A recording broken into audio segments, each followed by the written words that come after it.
Europe 1, 6h03, soyez tout particulièrement prudents si vous conduisez sur les routes du nord de la France ce matin, puisque 20 départements sont en vigilance orange pour neige et verglas. Les trottoirs et les routes sont déjà blancs dans plusieurs départements. En Ile-de-France, les poids lourds ont toujours interdiction de circuler sur l'autoroute A13 et la nationale 12.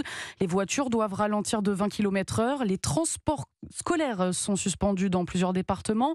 Martin Lange, vous êtes dans le 11e arrondissement de Paris pour Europe 1. Quelle est la situation actuellement ?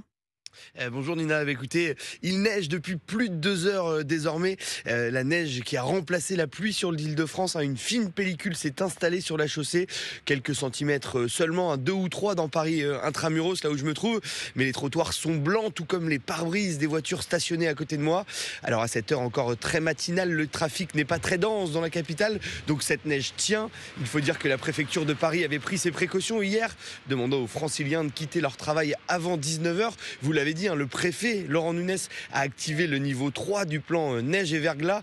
Alors cette neige, elle tient aussi, bien aidée par une température enfin négative. Il fait moins 1 degré dans le 11e arrondissement où je me trouve, selon Météo France. Alors si dans Paris, la circulation ne pose pour l'instant pas de problème, ce n'est pas toujours le cas sur les axes menant à la capitale. Selon Citadin, le site de la préfecture qui recense les difficultés, on observe déjà 26 km de bouchons cumulés en Île-de-France et la circulation est compliquée sur plusieurs axes routiers et autoroutiers au nord-ouest de Paris. Martin Lange en direct des rues de la capitale pour Europe 1.